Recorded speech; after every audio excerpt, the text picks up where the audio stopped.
Put on the garments of praise for the spirit of heaviness. Lift up your voice to God. Praise with the spirit and the understanding. Oh, magnify the Lord. Put on the garments of praise for the spirit of heaviness. Lift up your voice to God. Praise with the spirit and the understanding. Oh, magnify the Lord.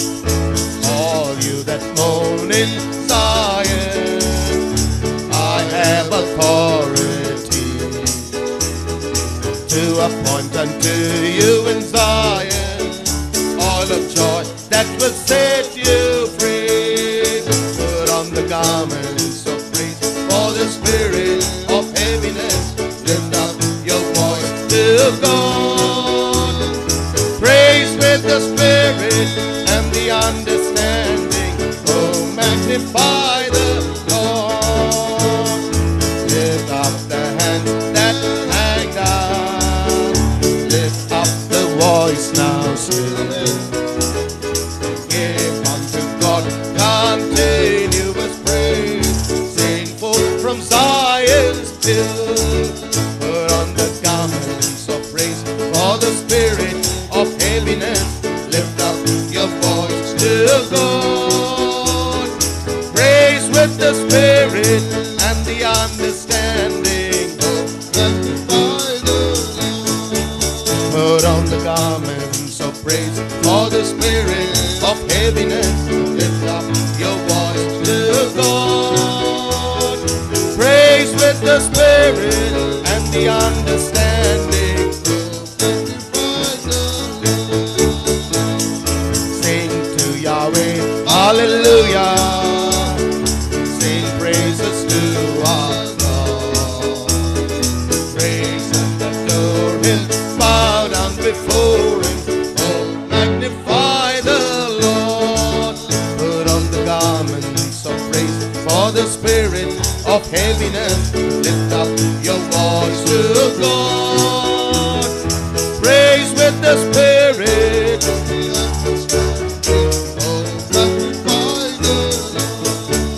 Put on the garments of praise for the spirit of heaviness. Lift up your voice to God. Praise with the spirit.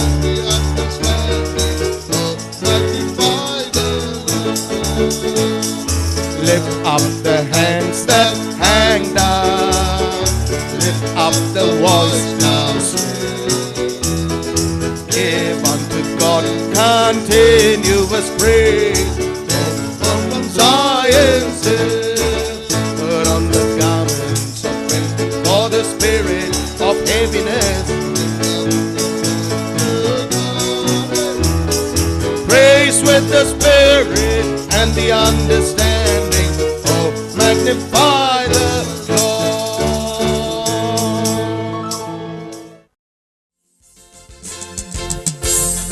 ஞாயிறு திங்கள் செவ்வாய் பூதன் இயேசு என் உள்ளத்திலே. ஞாயிறு திங்கள் செவ்வாய் பூதன் இயேசு என் உள்ளத்திலே. வியாழன் வெள்ளி சனி ஞாயிறு இயேசு என் உள்ளத்திலே. வியாழன் வெள்ளி சனி ஞாயிறு இயேசு என் உள்ளத்திலே. தினமும் தினமும் இயேசு என் உள்ளத்திலே. இயேசு என் உள்ளத்திலே.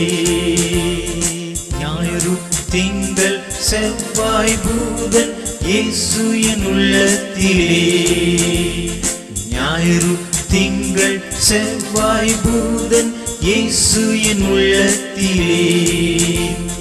வியாழன் வெள்ளி சனி ஞாயிறு இயேசு என் உள்ளத்திலே. வியாழன் வெள்ளி சனி ஞாயிறு இயேசு என் உள்ளத்திலே. தினமும் தினமும் இயேசு என் உள்ளத்திலே.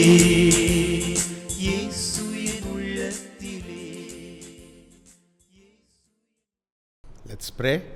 Father, in Jesus' mighty name, we thank you for this privilege you have given us to listen to the Holy Spirit as He leads us and guides us into the Word, and especially reveals to us the immense blessing that lies with godly wisdom, and how important it is for godly wisdom to be an integral part of the lives of your children. May each one of us listen intently to the Holy Spirit, and may the full benefits of godly wisdom and the different dimensions in which godly wisdom operates influence our lives for your glory. We thank you, Father, because you are no respecter of persons.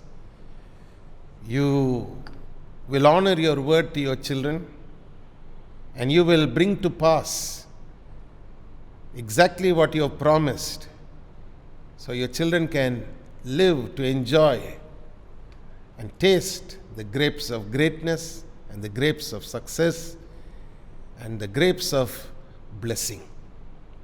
We thank you, Father, because as we are studying a lot about the mind, we pray that your word will reinforce to us the importance that the soul plays in the life of a man. And we pray that Christ will be glorified in everything that is said and done this day. In Jesus' name we pray. And everybody said, Amen. Today I'd like to continue on what I started teaching on about the 3 keys on working on our minds and how we can create the right focus that will help us create the right feelings that ultimately helps us live in victory. We are learning still about how godly wisdom produces an increasing amount of blessing in a man's life, especially like the Bible tells us, wealth and riches will be in the house of the man who greatly fears the Lord. I was sharing with you about the way in which pictures create feelings. And then I shared with you about the power of words and the power of sound to create feelings. Before I go to the biblical example of this, I'd like to share with you and read to you from the book of Philippians chapter 4 and verses 8 and 9. And I would like to read this to you from the Message Bible. I can read to you these 2 verses from the Message Bible right now, because I want you to see how important it is for your mind to listen to the right things and focus on the right things that ultimately ends in producing a very good and excellent blessing in your life. I'm reading from the Message Bible, Philippians chapter 4, verses 8 and 9. Summing it all up, friends, I'd say you'll do best by filling your minds and meditating on things true, noble, reputable, authentic, compelling, gracious. I'm going to repeat that again. Filling your minds and meditating on things true, noble, reputable, authentic, compelling, gracious. The best, not the worst. The beautiful, not the ugly. Things to praise, not things to curse. Put into practice what you learned from me, what you heard and saw and realized. I wanted to highlight this in your Bible. What did you see in me? What did you hear me say? What did you see realized in my life? Do that, and God, who makes everything work together, will work you into His most excellent harmonies. How beautifully Paul writes, and lines up verse 9 with harmonies. Each musician playing different instruments, not jarring, not only one instrument over the other, and only one instrument being heard over the other, but it is a flow of different instruments, each played at their right pitches, tempo, all merging together to create the most wonderful harmony. Now that's what he says will happen in your life when you meditate on things that are true, noble, reputable, authentic, compelling, gracious, the best, not the worst, the beautiful, not the ugly, things to praise, not things to curse. When you practice this, then God, who makes everything work together, will work you. He doesn't just say he will work in you something. He says he will work you into his most excellent harmonies. That means he will take your life and merge it in such a way that you and your contribution begins to harmonize with others, and it's not a jarring difference that you see. You can imagine when somebody plays an instrument and it is jarring. It's so irritating for everybody who's listening to that instrument or to that musician who's playing, in a way that it is completely overshadowing and overriding everyone else. Now, if our lives were like that also, then we don't harmonize with others, and instead we are trying to look as someone very different. We are moving away from what the Bible talks about, which is called body life. I've shared a little bit of this earlier, but I want you to pay attention to body life that is emphasized in 1 Corinthians chapter 12. Each member is important, Paul teaches us. Whether it is the least in the body or whether it's the most important in the body, every part of the member which makes up the body, unless they are in harmony with one another, sooner or later is going to create a disharmony in the way the body is operating. So you can't expect to lead a life of disharmony. Now, I want you to keep that in mind when we read and study this particular area of the mind. But I want to share something with you, an example like I've been promising to share with you, about how important the mind is and how it works when it starts focusing on something. It's so powerful that we read an example of this in Genesis chapter 11 and verses 1 to 6. If you have your Bibles, I want you to turn with me to Genesis chapter 11 and verses 1 to 6. And the whole earth was of one language and of one speech. Now that's how chapter 11 starts off. The whole earth was of one language and of one speech. That means there was no difference in language and there was no difference in the way people spoke. That means they were harmonizing in such a way that everything about them was similar. The way they spoke, the way they thought, the way they, emoted, and everything was of one language and one speech.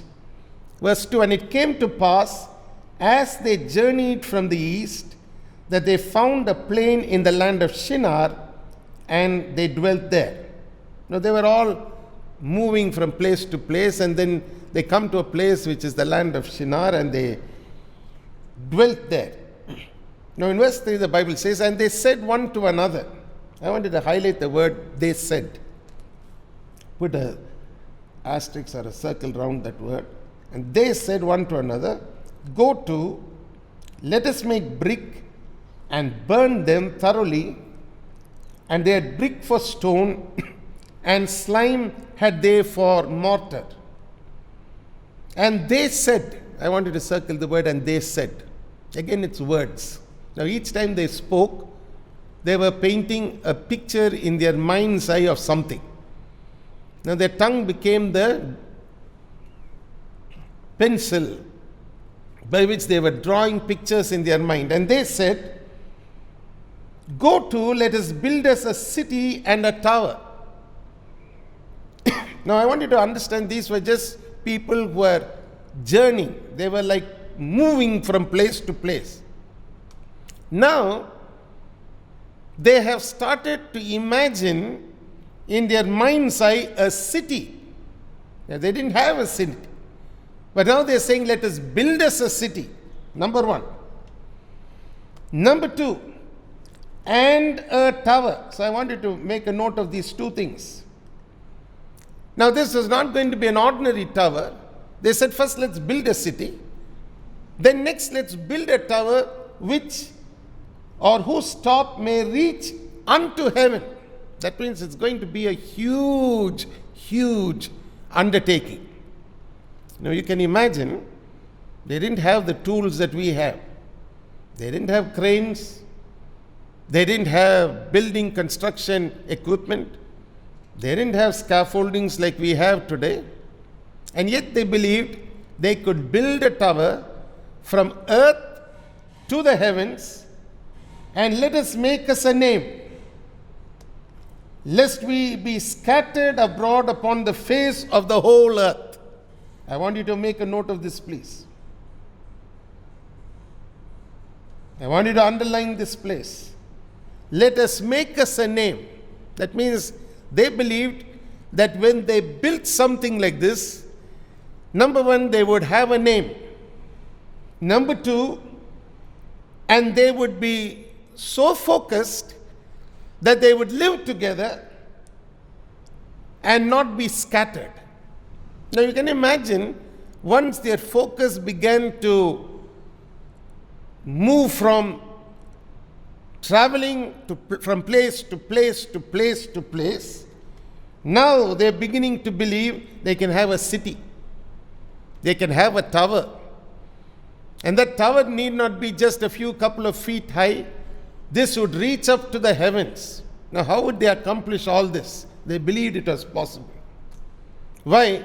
Because their tongues were speaking the same thing.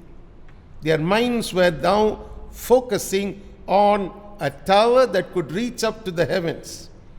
And in the process, they believed they would make themselves a name, and they would stay together till the very end. They wouldn't have to be scattered. Now look at verses 5 and 6, which is key to our understanding about the power of the human mind. The Bible says in verse 5, "And the Lord came down to see the city and the tower which the children of men builded." I'd like you to highlight this word, which is very, very unusual. Unusual because the Holy Spirit, who was inspiring Moses when he was writing and documenting this, because he wasn't there when it happened, was telling Moses something which he was writing very, very diligently, with all diligence, and recording for us what God Almighty did, even though from the heavens he could have looked and seen what was happening on earth. The Bible says in verse 5, "And the Lord came down to see." That means it moved God so much that the men whom he had left on earth was capable of actually exercising the mind to such an extent that they would do something and accomplish it if they were not stopped and if they were not made to think something else. That means once they had put that thought in their mind, they would find the how-to to accomplish the impossible. I want you to see this.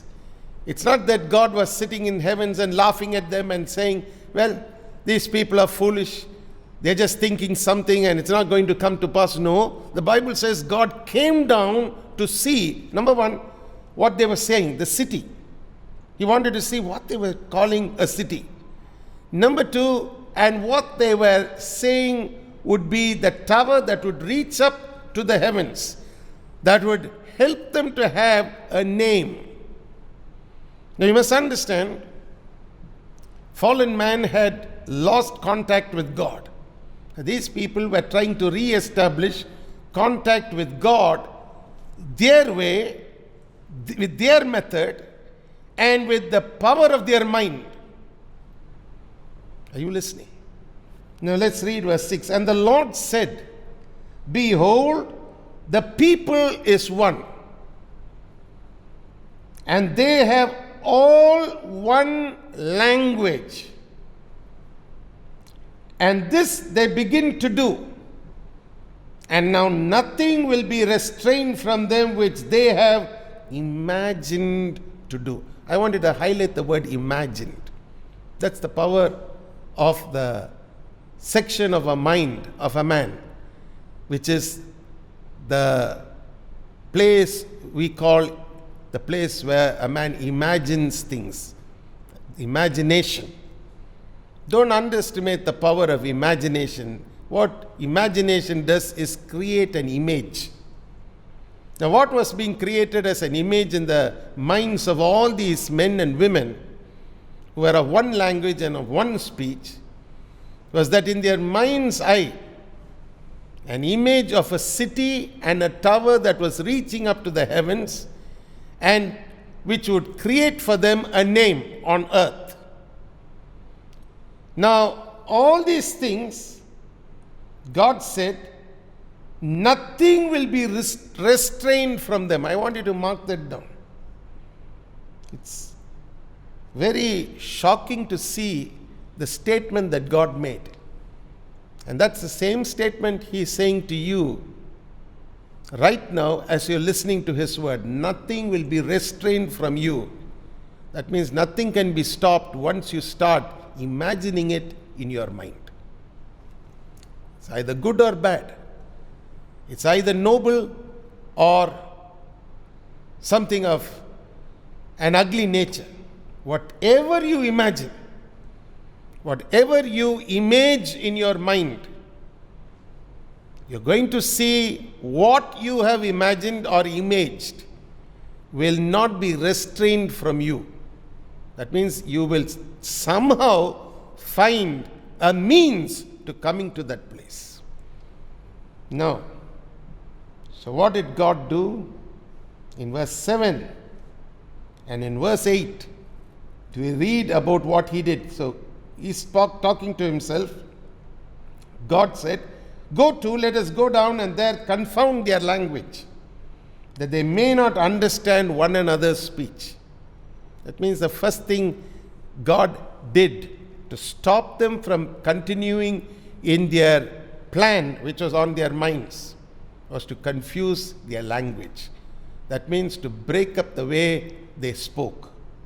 So the Lord scattered them abroad from thence upon the face of all the earth, and they left off to build the city. That means not only they could not build the city, they couldn't even end up building anything that would even have the resemblance of a tower that would touch the heavens. I want you to pay attention to this, please, because this is a very, very important example for us, an example for you and for me. What is it that you're imagining in your mind? If you're imagining the grapes of greatness, then you have to meditate on the grapes of greatness that God has planned and kept for you. Not outside His word, but in His word. That's why you have to spend time renewing your mind with God's word. Your speech cannot be contradicting God's word. Remember, when there is harmony in what you speak, when there is the same language, the same speech, I want you to highlight all that in your Bible and in your mind's eye. Understand what it is talking to you about. That means when God's word speaks the language of heaven and you're trying to speak the language of the world, there's going to be disharmony.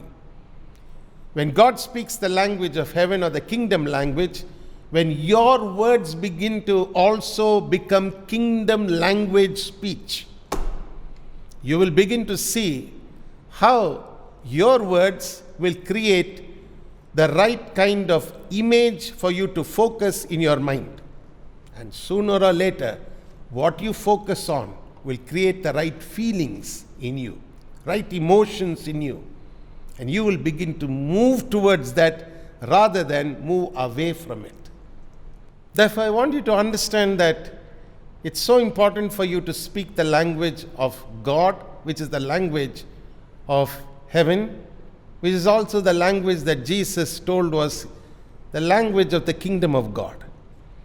You can't be speaking the language of men and trying to somehow influence the language of God. You can't create a harmony by disharmonizing with God's word and contradicting it every now and then.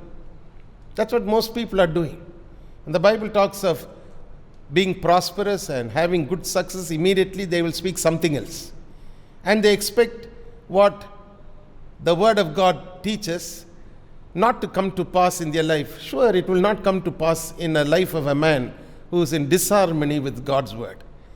That's why I tell you that when you follow Christ, you can't introduce someone else into your life who will co-share the same space as Christ in your life. And then you expect to have Christ do for you what he promised he will do for you. Remember, for God to do or for Jesus to do what he said he will do in your life, he must have foremost place. He must have the best place. He must have the center. He must be the centerpiece of your life. Everything else takes second place. And then you will begin to see when you speak and your words match what God has already spoken and given to you in what we call the Holy Bible, then you will begin to see that your words are matching the language of God. Remember, when you are a one speech and a one language, nothing can be restrained from coming to pass in your life. In fact, whatever you have imagined to do, you will do and be good at it. Now, I want to move to the third important key to working on your mind. With that, we are going to close.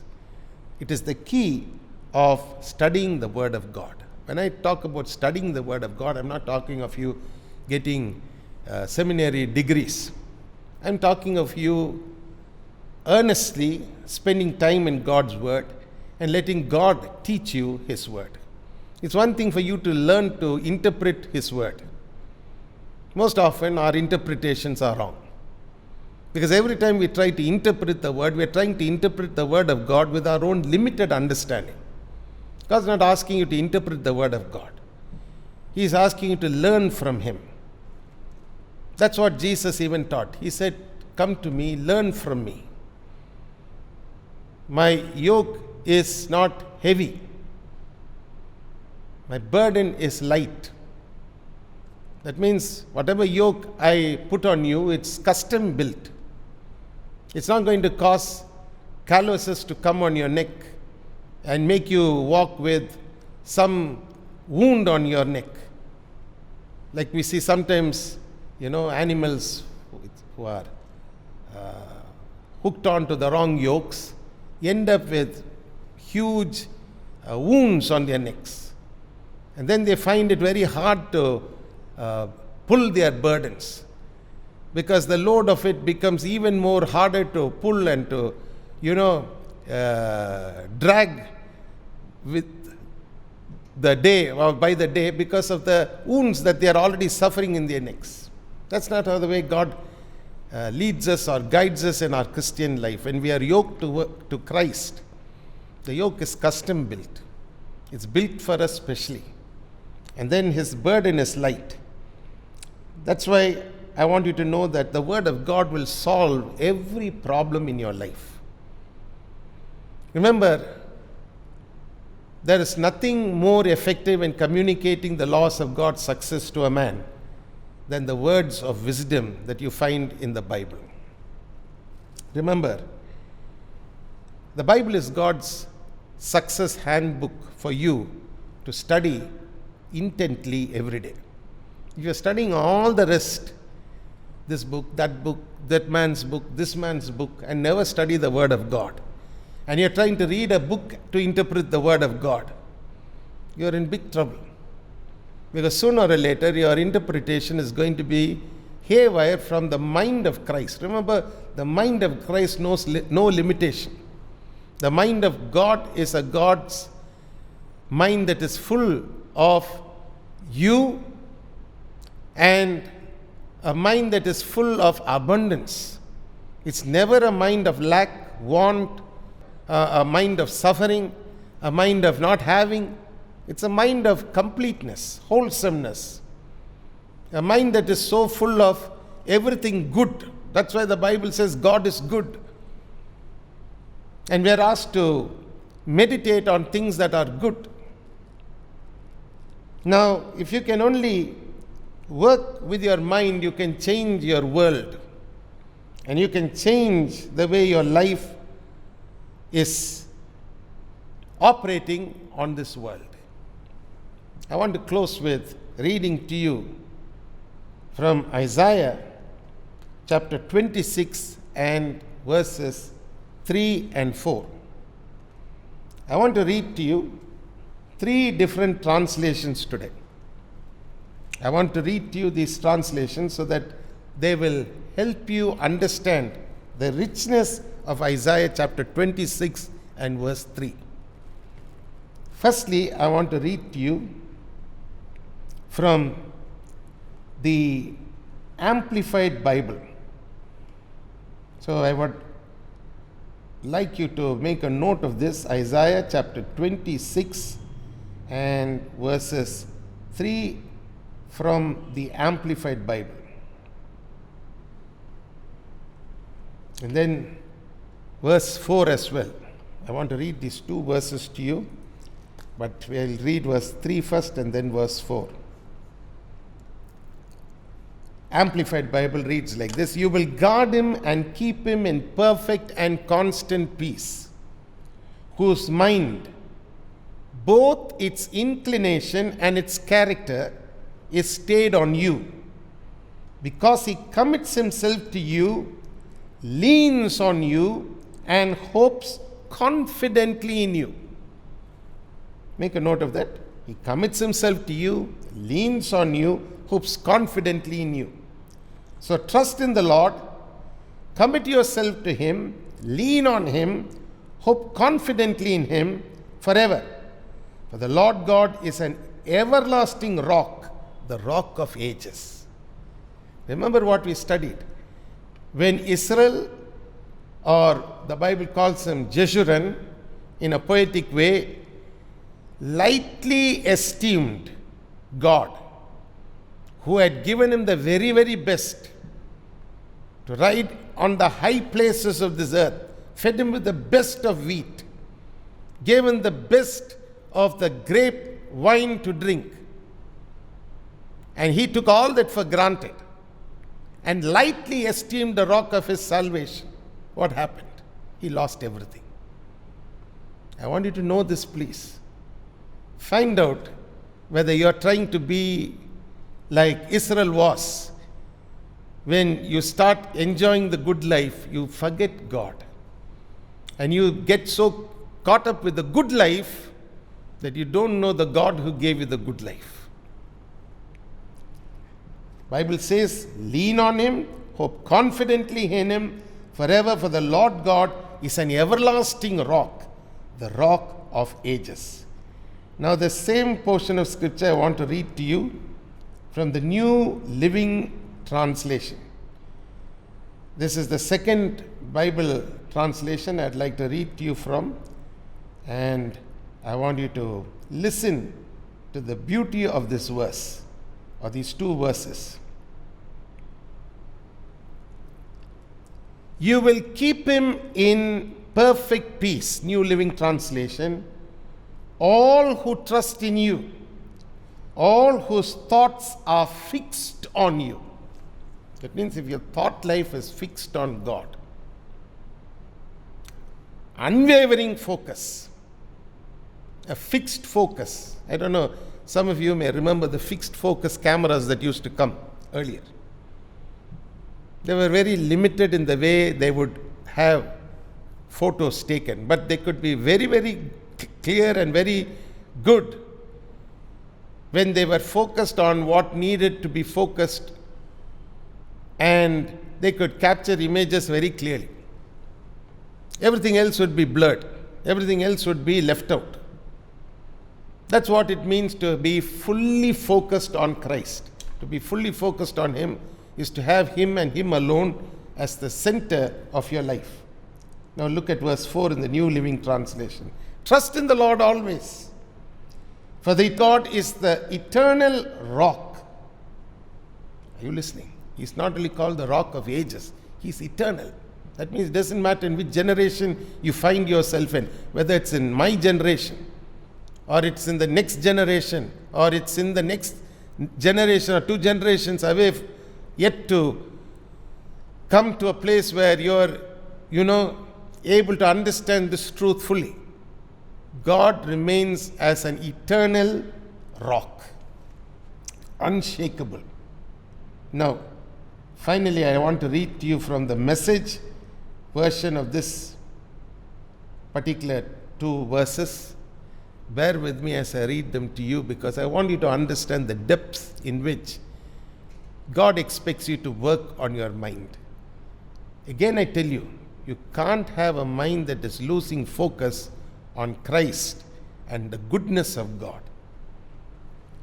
Look at verse 3 and verse 4. People with their minds set on you, you keep completely whole, steady on their feet, because they keep at it and don't quit. Are you listening? Verse 4. Depend on God and keep at it, because in the Lord God you have a sure thing. Are you listening? In the Lord God you have a sure thing. That means you can be assured that whatever God has promised, He'll bring to pass in your life. How beautiful Isaiah chapter 26 and verses 3 and 4 reads for us today. Finally, remember, the battle of life is for your mind. The battle of your mind is always for focus. If you will understand these 2 things, you will see how important it is to keep Christ in focus every day. The only way you can do it is by staying in the Word of God. Don't just read the Bible once in a week, or once in 2 weeks, or once in 3 days. Every day, begin your day with the Word of God. Bring Him into focus, because there's so many things to help us lose focus. Never lose focus. Stay focused. And you will see the Rock of Ages, the Rock of your salvation, whom you esteem very highly, never fail you. Let's pray. Father, in Jesus' mighty name, we give you thanks and praise for every word that we have heard, how you keep a man in perfect peace whose mind is stayed on you. Father, we thank you because you have helped us to understand the place that you desire to be. It's an exalted place in the minds of your children. May they never move away from you.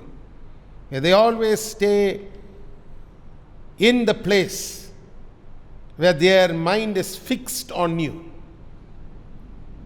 Never lightly esteeming the rock of their salvation.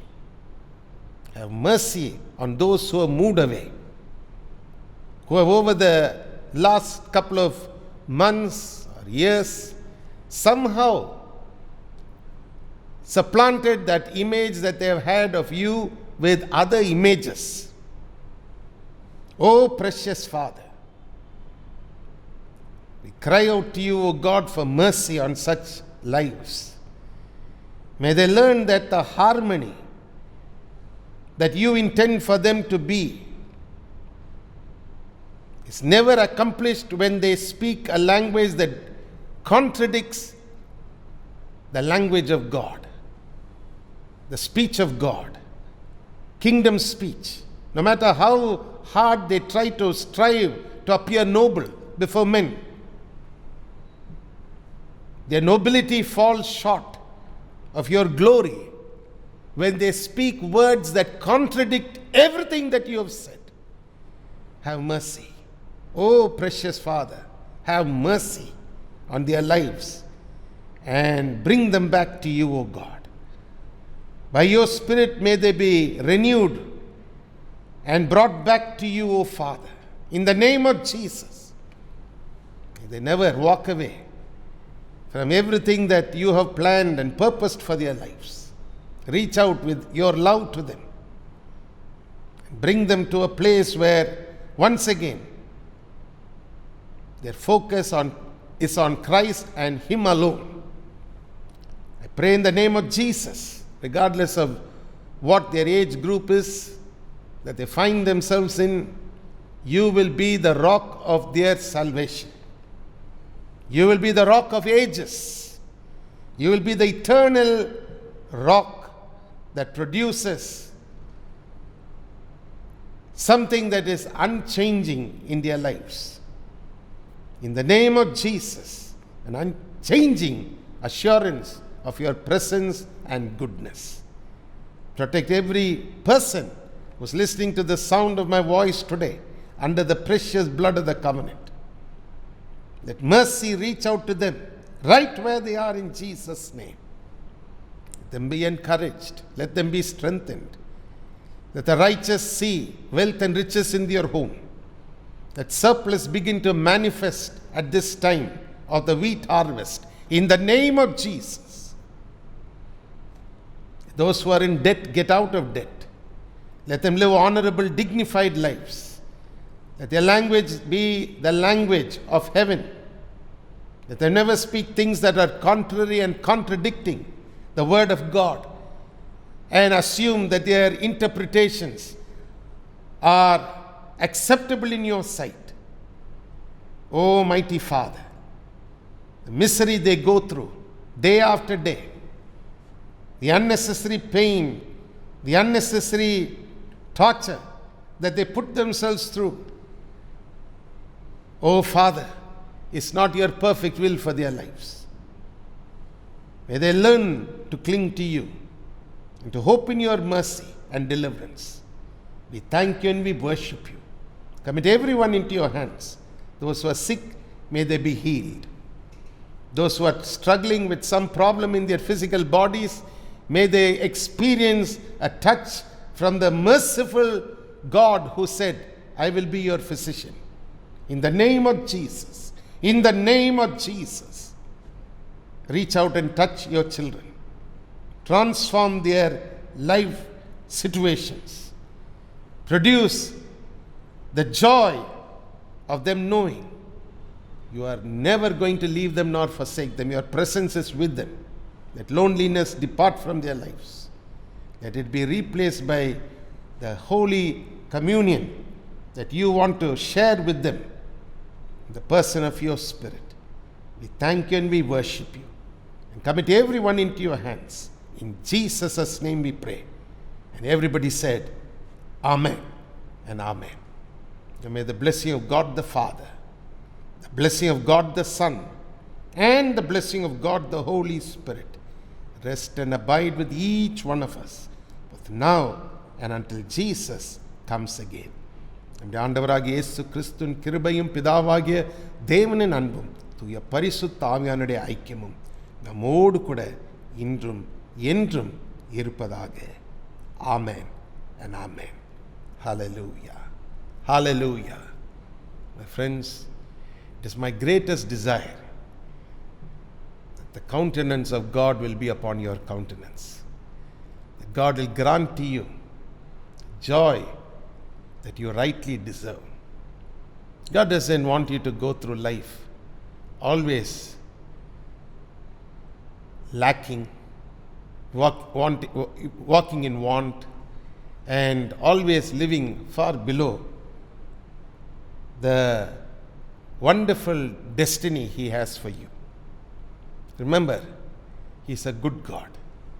And when I say He's a good God, I don't say it as some people say it because they think He's good. No, the Bible doesn't give me that leverage to think that He is good apart from His word.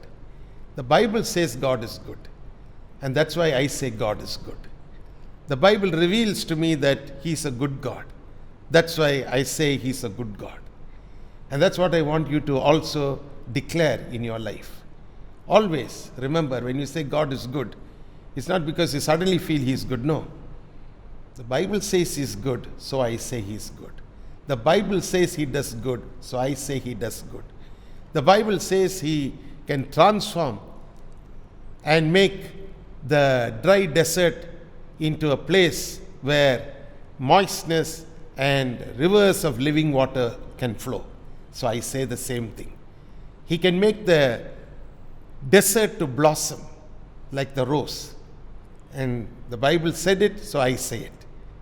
That should be the way you plan your conversation and your speech.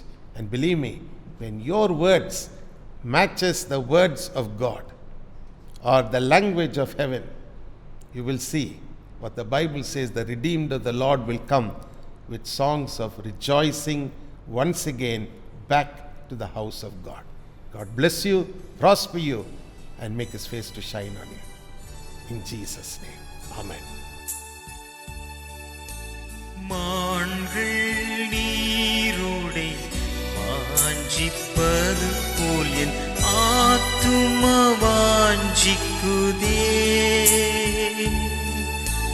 நீரே எந்தன் ஆத்மநேசரே, உம்மை ஆராதிக்கின்றே. நீரே எந்தன் அடைக்கலம், நீரே எந்தன் கோட்டையுமே. நீரே எந்தன் பலனும், நீரே எந்தன் கேடகமும். மான்கள் நீருடை வாஞ்சிப்பது போல் என் ஆத்துமா வாஞ்சிக்குதே. Make sure you don't miss receiving our free monthly newsletter, The Pulpit, which contains a 4-part teaching series on various Bible topics that will help you live in victory. You can read it online by going to christchapel.in and click on eBook Library, where you will find all our newsletters available. To receive a physical copy of Pulpit, you can go to christchapel.in and click on Join Now, and fill in your complete postal mailing address along with your contact mobile number, and we will be happy to send it to you free and postpaid. Should you want to receive the newsletter via email, do include your request along with your current email ID. Thank you and God bless.